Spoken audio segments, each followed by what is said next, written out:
Bharat number 1, जनता की आवाज, देश की खबर देखिए। आज हम यहाँ पर मोदी, शाह और धर्मेंद्र प्रधान तीनों का डीसी साहब के सामने इस्तीफे की मांग करते हैं और हम डीसी साहब से गुजारिश करते हैं कि ये हमारी मांग को आगे पहुंचाए और इस मामले में सीरियसनेस ले। To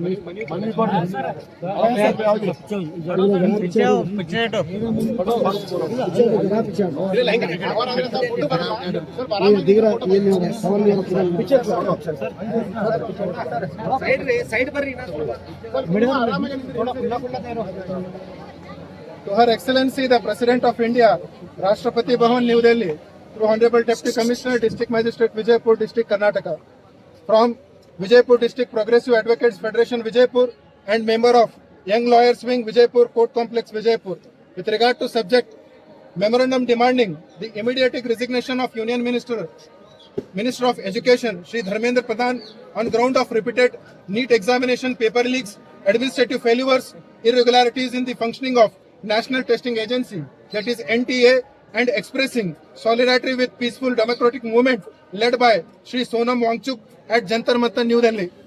Respected Honorable President Sir, we the members of Vijaypur District Progressive Advocates Federation respectfully submit this memorandum to draw Your Excellency immediate attention to the grave crisis of public confidence affecting India's higher education and competitive examination system. As a legal professional committed to upholding the Constitution of India, we firmly believe that the repeated incidents of question paper leaks, administrative negligence, examination irregularities, systematic failures in national competitive examinations such as NEET UG and UGC NEET are not merely administrative lapses, rather they constitute a serious violation of the fundamental right guaranteed under Article 14, right to equality, and Article 21, right to life and personal liberty, including the right to fair, transparent and defined educational and career opportunities of the Constitution of India. Sir, the ground for this memorandum is: one is the betrayal of public trust and constitutional responsibility, systematic failure and ministerial accountability, and inadequate and reactive governance. We respectfully request Your Excellency to exercise your constitutional authority and advise the Union Government to undertake the following urgent measures. Number 1, immediate resignation of Union Education Minister, and number 2, independent judicial inquiry, and number 3 is immediate relief of affected students, and number 4 is expression of solidarity. Sir, as young legal professional and advocates, we stand in complete solidarity with the students, youth, parents of our nation. Public confidence in educational institutions cannot be restored without moral accountability, transparency, and meaningful institutional reforms. We therefore earnestly request Your Excellency to take immediate constitutional steps to safeguard the rights, dignity, aspirations, and future of India's students, and to ensure that the integrity of nation's examination system is fully restored. We remain hopeful that prompt and appropriate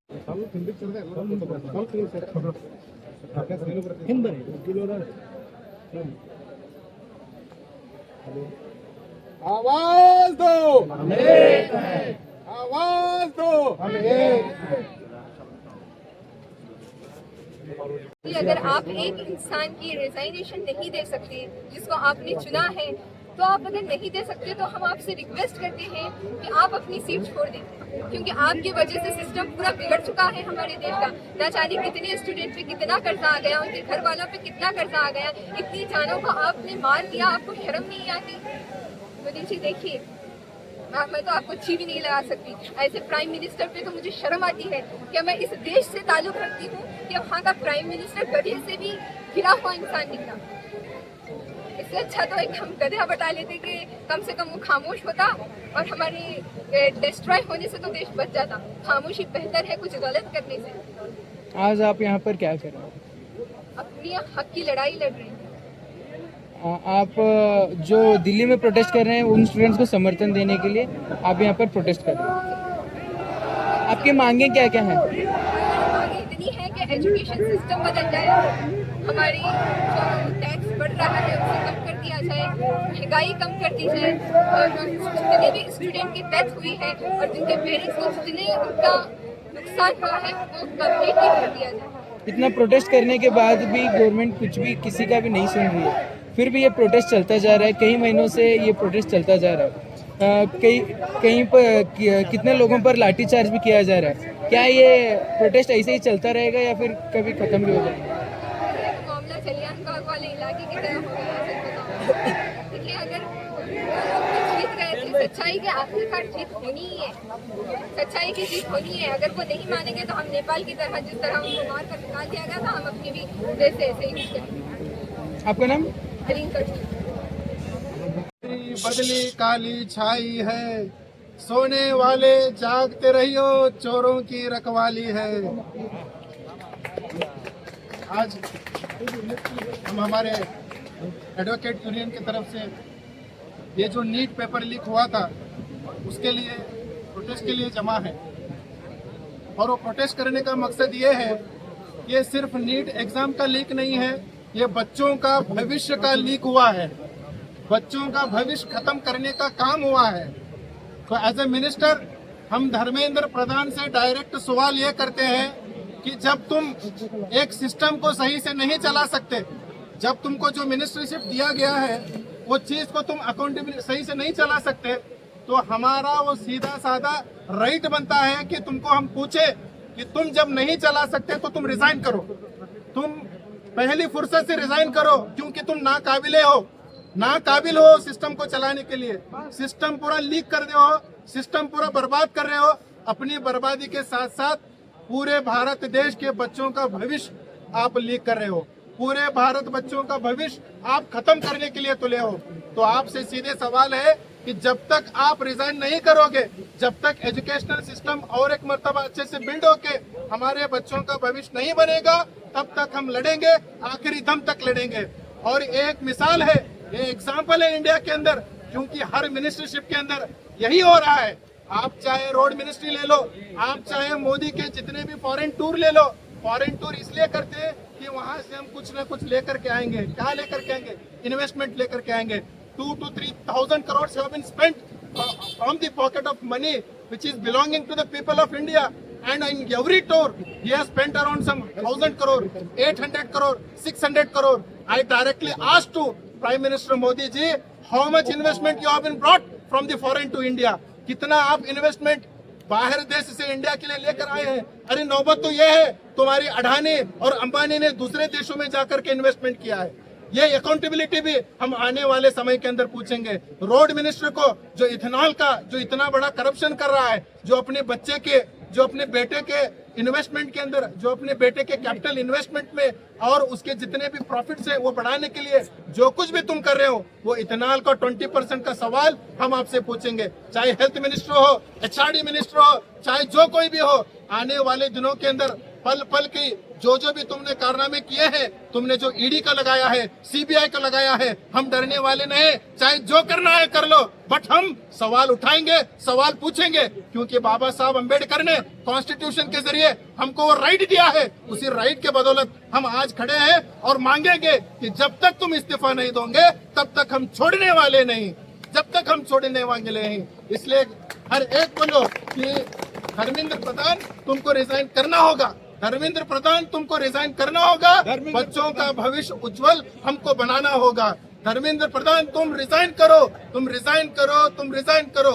Dharmendra Pradhan तुम resign करो, resign करो, resign करो। धर्मेंद्र प्रधान तुम resign करो, resign करो, resign करो। ನಿಮ್ಗೆ ಏನ್ ಅನ್ನಿಸ್ತದ? ನಿಮ್ಮ ಮನೆ ಮಕ್ಕಳಿಗೆ ಬಂದು ಪೊಲೀಸರು ಹಿಂಗೆ ಯಾರು ಹೊಡೆದಿದ್ದಾರೆ ಅಂದ್ರೆ ನೀವು ಕೇಳ್ತಿರೋ ಕೇಳಂಗಿಲ್ಲ? ಅದೇ ರೀತಿಯಾಗಿ ನಾವು ಇಲ್ಲೆಲ್ಲರೂ ಬಂದು ಒಗ್ಗಟ್ಟಾಗಿವಿ. ನಾವೇ ಹಿಂಗ ಈಗ ಮೊದಲಿನೆಲ್ಲ ಫ್ರೀಡಮ್ ಫೈಟರ್ಸ್ ಎಕ್ಸಾಂಪಲ್ ಅಂದ್ರೆ ಭಗತ್ ಸಿಂಗ್ ಅವರು, ವಿವೇಕಾನಂದ ಅವರು, ಅವರೆಲ್ಲ ಹಿಂಗ್ ಸುಮ್ಮ ಅವ್ರ ಮನ್ಯಾಗ ಅವರು ಚಪ್ಪಲ್ಗಾಲ ಮೇಲೆ ಹಾಕೊಂಡ್ ಕೂತಿ ಆರಾಮ್ ಊಟ ಗೀಟ ಮಾಡಿ ಅವ್ರ ಜೀವನ ಬಿಟ್ಟು ಹೋಗಿದ್ರಂದ್ರೆ ನಮಗೆ ಈ ಫ್ರೀಡಮ್ ಸಿಗ್ತಿರ್ಲಿಲ್ಲ. ನಾವು ಇದೇ ರೀತಿ ಮನ್ಯಾಗ ಹೇಗ್ ಕೂತ್ವಿ ಅಂದ್ರೆ ನಮಗೆ ಏನು ಸಿಗಂಗಿಲ್ಲ. ಬರ್ರಿ ಎಲ್ಲರೂ ಪ್ರೊಟೆಸ್ಟ್ ಮಾಡಿದ್ರೇನೆ ನಮ್ಮ ಧ್ವನಿ ಏನನ್ನೋದು ಕೇಂದ್ರ ಸರ್ಕಾರಕ್ಕೆ ನಾವು ಎಲ್ಲ ಏನನ್ನೋದು ಗೊತ್ತಾಗಬೇಕು. ನಾವೇ ಮನ್ಯಾಗ ಮಾಡ್ಲಿ ಬಿಡು, ಅವ್ರು ಏನ್ ಬೇಕಾದ್ ಮಾಡ್ತಾರ, ನಮಗೇನ್ ತೊಳದ.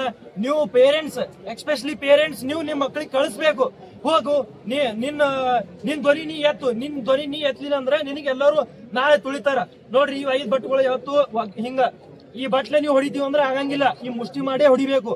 ಮುಷ್ಟಿ ಮಾಡಿ ಹೊಡಿಬೇಕಂದ್ರೆ ಎಲ್ಲರೂ ಇಲ್ಲಿ ಬರಬೇಕು. ನನಗೆ ಇಲ್ಲಿ ಎಲ್ಲರಿಗೆ ಅವಕಾಶ ಮಾಡಿಕೊಟ್ಟಿದ್ದಂತ ಎಲ್ಲರಿಗೂ ನಾನು ಧನ್ಯವಾದ ತಿಳಿಸ್ತೀನಿ ಅಂತ ಹೇಳ್ತೀನಿ. स्टूडेंट हूँ, मेरा नाम है अमन। मेरे कुछ क्वेश्चन है धर्मेंद्र प्रधान से, मोदी से और कुछ पुलिस से। मैं धर्मेंद्र से पूछना चाहता हूँ, वो एक यूनियन एजुकेशन मिनिस्टर है, तो अपने बच्चों को इंडिया में क्यों नहीं पढ़ा रहा? उसकी एक बेटा है, उसका एक बेटी है, जो उसकी बेटी ने लॉ पढ़ा है। इंडिया में इतने सारे अच्छे लॉ कॉलेजेस है, बेंगलुरु में है, दिल्ली में है, बहुत सारे लॉ कॉलेजेस है, तो अपनी बेटी को यहाँ पे इंडिया में क्यों पढ़ा नहीं रहा है? उसने यूएस में क्यों भेजा अपने बच्चों को? वो एक एजुकेशन मिनिस्टर है जो एजुकेशन पॉलिसी रेडी करता है, उनको इम्प्लीमेंट करता है, तो उसने अपने बच्चों को यूएस क्यों भेजा?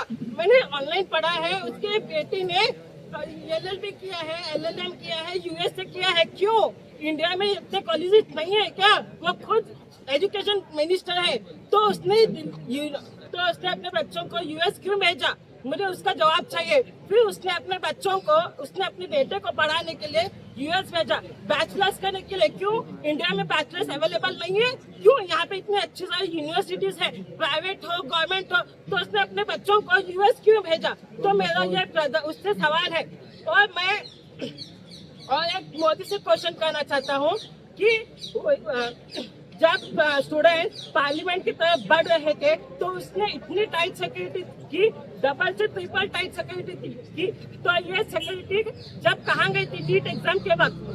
और मैं पुलिस से एक वीडियो मैंने देखा ऑनलाइन में, न्यूज में एक मैडम ने बताया कि आप सब लोग जानते हैं कि कोई भी बैच लगा के नहीं आया था, राइट? तो उस मैडम को एक पत्रकार ने पूछा कि मैडम आप बैच लगा के क्यों नहीं आए? तो उस मैडम का जवाब ये था, मैंने जवाब सुनने के बाद मुझे हंसी आई। उसने बोला उनको हीट लग रही थी, उनको गर्मी हो रही थी।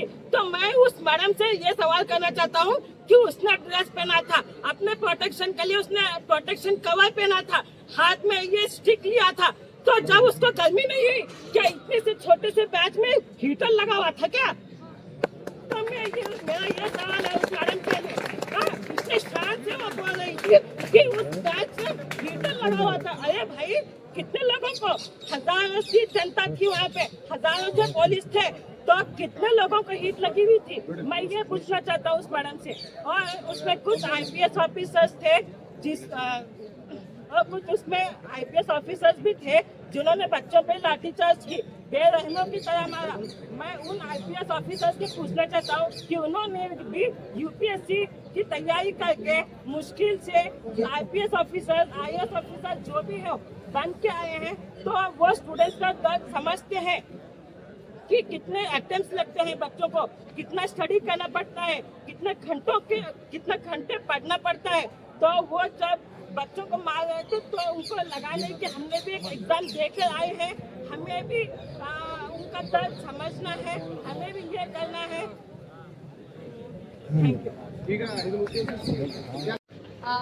ಏನು ಗೊತ್ತಿಲ್ಲಾರ್ದಂತ ಇನ್ನೋಸೆಂಟ್ಗಳ ಮೇಲೆ ಲಾಠಿ ಚಾರ್ಜ್ ಮಾಡಿ ಅವರನ್ನ ತುಂಬಾ ಗಾಯಗೊಳಿಸಿ ಇನ್ನೂ ಹಾಸ್ಪಿಟಲ್ನಾಗ ಇದ್ದವರು ಹೊಳ್ಳಿ ಮನೆಗೆ ಬರ್ಲಾರ್ದಂತ ಸ್ಥಿತಿಯೊಳಗ ಆ ರೀತಿಯೊಳಗ ಲಾಠಿ ಚಾರ್ಜ್ ಮಾಡಿದ್ದಾರೆ. ಸೊ ಅವರನ್ನ ನಾವು ಖಂಡಿಸಿ ಇವತ್ತು ನಾವು ಜಿಲ್ಲಾ DC ಅವ್ರಿಗೆ ಮನವಿ ಕೊಡಕ್ ಬಂದೀವಿ. ನಾವು ಧರ್ಮೇಂದ್ರ ಪ್ರಧಾನ್ ಅವ್ರಿಗೆ ಮೂಲಕ ಏನ್ ಕೇಳಕ್ ಇಷ್ಟಪಡ್ತೀವಿ ಅಂದ್ರ, ನಿಮ್ಮ ರಾಮ ಮಂದಿರದ 200 ಕೋಟಿ ಎಲ್ಲಿ ಹೋಯ್ತಪ್ಪ ಅದನ್ನ ನಾವು ಜಂತರ್ ಮಂತರ್ ಒಳಗೆ ಸ್ಟ್ರೈಕ್ ಮಾಡಕ್ ಗೊತ್ತಿಲ್ಲ. ರಾಮ ಮಂದಿರದ ರೊಕ್ಕ ಎಲ್ಲಿ ಬಂತು, ಎಲ್ಲಿ ಹೋಯ್ತು ಅದನ್ನ ನಮಗೆ ಲೆಕ್ಕಾಚಾರ ಕೊಡ್ರಿ ಅಂತ ಹೇಳಿ ನಾವು ಜಂತರ್ ಮಂತರ್ ಒಳಗೆ ಸ್ಟ್ರೈಕ್ ಮಾಡಕ್ ಗೊತ್ತಿಲ್ಲ. ನಮ್ದು ಹಕ್ಕು ಐತಿ. ನೀವೇನು ನೀಟ್ ಪರೀಕ್ಷೆ ಲೀಕ್ ಮಾಡಿದಿರಲ್ಲ, ಅದು ನಿಮ್ಮ ಕರ್ತವ್ಯ ಇತ್ತು.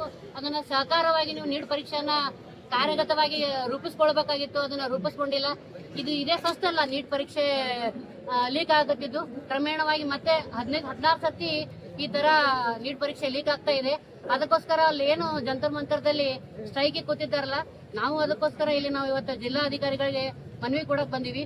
ಅಲ್ಲಿ ಮಹಿಳೆಯರ ಮೇಲೆ ಮತ್ತೆ ವಿದ್ಯಾರ್ಥಿಗಳ ಮೇಲೆ ನಾವು ನೋಡ್ತೀವಿ ದಿನ ಸೋಷಿಯಲ್ ಮೀಡಿಯಾದಲ್ಲಿ ಯಾವ ರೀತಿ ಮಕ್ಕಳ ಮೇಲೆ ಹಲ್ಲೆ ಮಾಡ್ಲಕತ್ತಾರಪ್ಪ ಅಂತಂದ್ರೆ, ಮಕ್ಕಳೇ ಕುಂತು ಪ್ರೊಟೆಸ್ಟ್ ಮಾಡುವಂತ ಕಾರಣದಲ್ಲಿ ಇವ್ರು ಈ ತರ ಪೊಲೀಸರು ಹಲ್ಲೆ ಮಾಡ್ತಾರಂದ್ರೆ ಎಲ್ಲಿ ಬಂದು ನಿಂತದ ನಮ್ಮ ಪ್ರಜಾಪ್ರಭುತ್ವಕ್ಕೆ ರಾಜಕಾರಣಿಗಳು ಯಾಕೆ ಬೆಲೆ ಕೊಡಕತ್ತಿಲ್ಲ?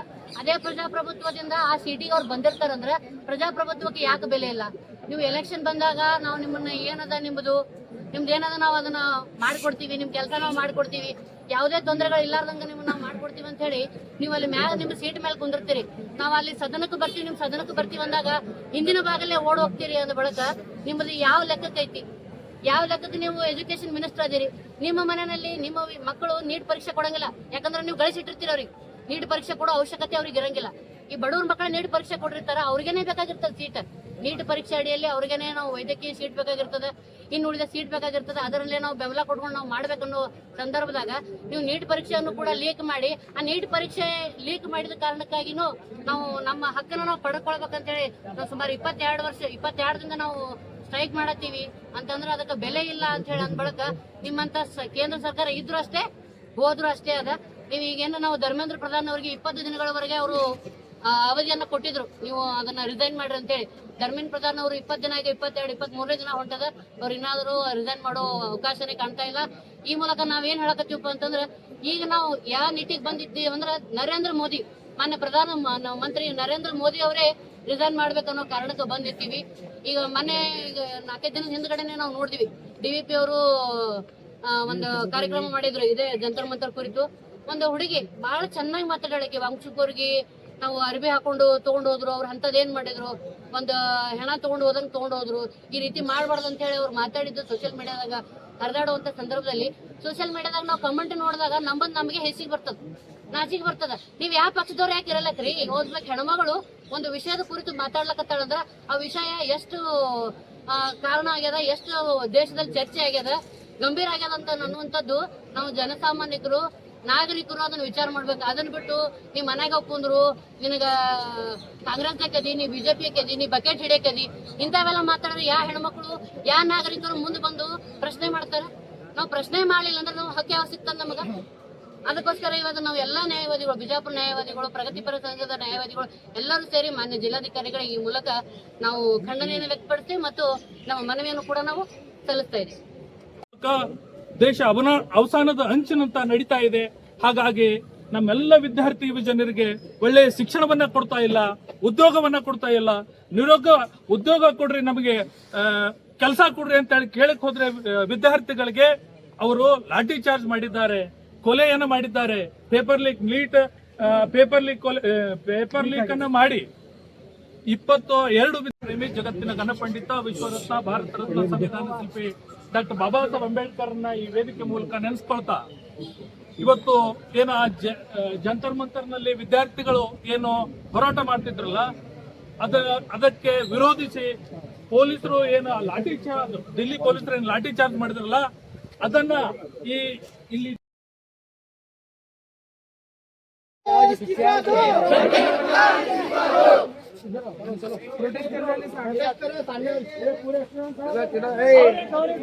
स्टूडेंट आगे बढ़ो, हम तुम्हारा साथ हैं।